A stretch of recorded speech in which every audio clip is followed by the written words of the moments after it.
zikir hasbunallahu wa ni'mal wakil. Sampai di situ saja. Hasbunallahu wa ni'mal wakil. Coba diulangi lagi. Hasbunallahu wa ni'mal wakil. Yang artinya cukuplah Allah sebagai penolong dan cukuplah Allah sebagai pelindung pembelaku. Ya, jadi cukup yang nolong Allah, yang bela Allah, yang ngurusi Allah. Kalimat zikir ini adalah kalimat yang diucapkan oleh para sahabat radhiyallahu taala anhum ajma'in 1400 tahun yang lalu dan diabadikan oleh Allah taala di dalam wahyunya.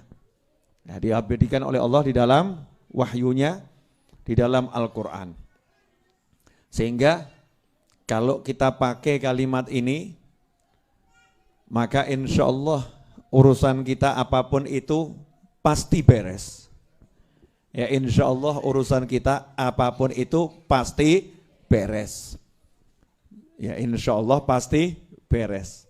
Biasanya yang zikir model begini langsung banyak yang nyatet ini. Dan biasanya kalau saya share video model begini banyak yang motong, banyak yang upload, banyak yang share.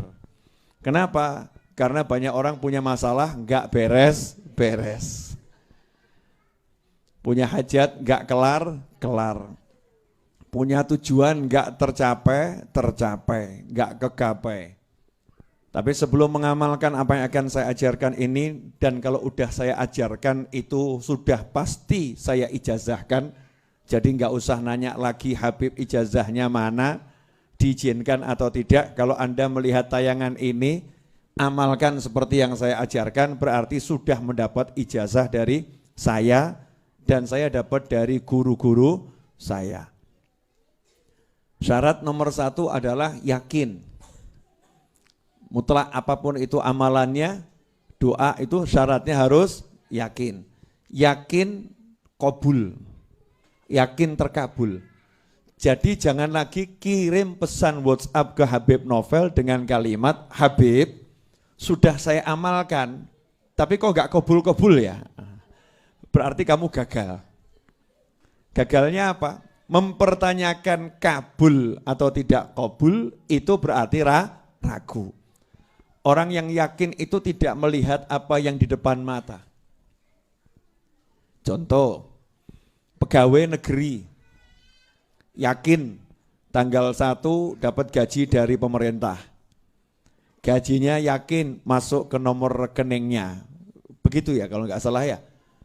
Karena saya kan bukan pegawai negeri.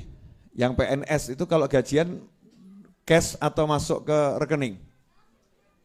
Ada PNS di sini? Ya coba yang PNS, saya butuh informasi yang benar, jangan sampai saya salah. Masuk rekening, tanggal berapa masuk rekeningnya? Tanggal 1. Kalau merah, jadi masuk tanggal berapa? Berikutnya, 2, oke.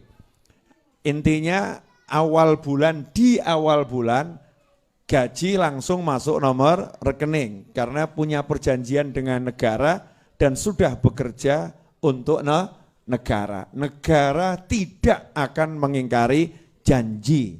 Itulah janji negara. Jadi tanggal 1 rekening akan terisi. Kecuali kalau tanggal merah. Pindah hari berikutnya sesuai jam kerja. Mungkin perbankan ya, sistem keuangan nasional. Baiklah. Orang yang yakin, dan kita harus yakin. Orang yang percaya, dan kita harus percaya kepada pemerintah. Ya, kepada pemerintah. Dan menjadi PNS itu tidak pernah melihat yang di depannya ini. Walaupun di depannya nggak ada gaji, dia tahu nanti kalau sudah tanggalnya ya rekening akan terisi, betul? Betul? Jadi orang yang yakin akan janji bosnya, dalam kasus PNS bosnya adalah pemerintah, yakin akan gaji bosnya, maka tanggal 3, tanggal 4, tanggal 5, tanggal 6 dia bekerja tanpa dapat gaji. Dia bekerja tanpa dapat gaji. Sebetulnya dapat atau enggak dapat? Dapat. Dapatnya per hari atau enggak per hari? Dapatnya bahkan mungkin per jam. Dapatnya per jam. Hanya saja oleh pemerintah dicairkan tanggal 1. Betul begitu?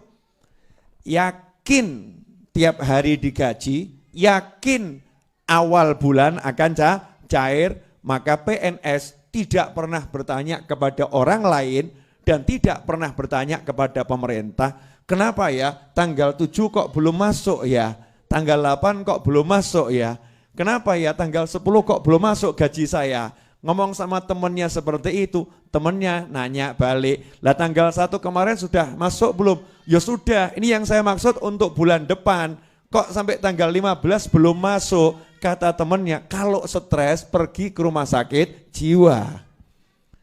Ya gajimu nanti bulan depan tanggal 1, ya itu akan muncul. Ini baru tanggal 5, baru gajian kamu kemarin, ini baru tanggal 20. Masih ada mungkin 10 hari atau 11 hari lagi. Jadi ya tenangkan pikirmu, bekerjalah dengan baik. Betul atau betul?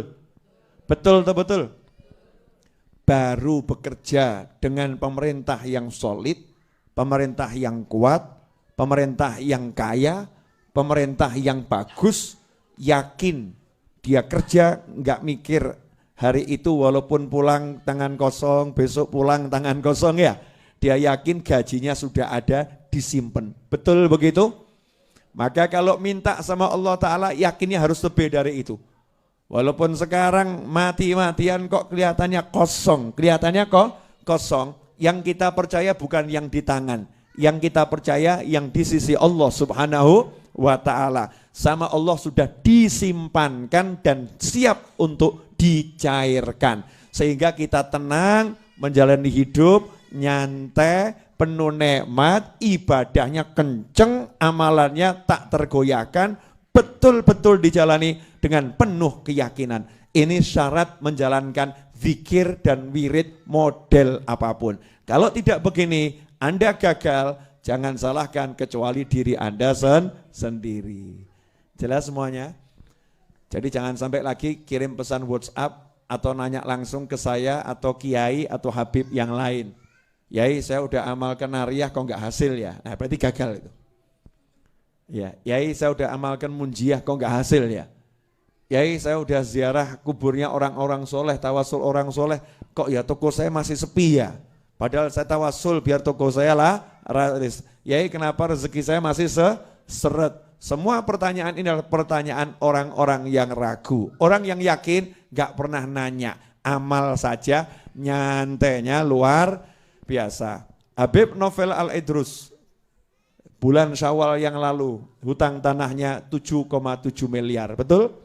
7,7 miliar dan tanahnya masih berupa pabrik. Ya, berupa apa? Pabrik. Pabriknya dibongkar, dirobohkan.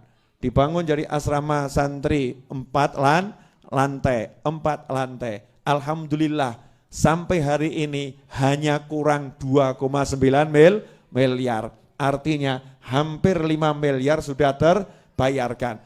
Dan alhamdulillah Pak Novel tenang-tenang saja, nyantai-nyantai saja. Kenapa? Yakin pasti lunas, insya Allah cepat, gak pakai repot, gak pakai masalah. Yang penting bergerak terus bergerak, terus berusaha, terus berjuang, dan jangan berkeluh kesah kepada siapapun. Jalankan tugasmu, nyantai saja, beres-beres. Asik atau enggak asik?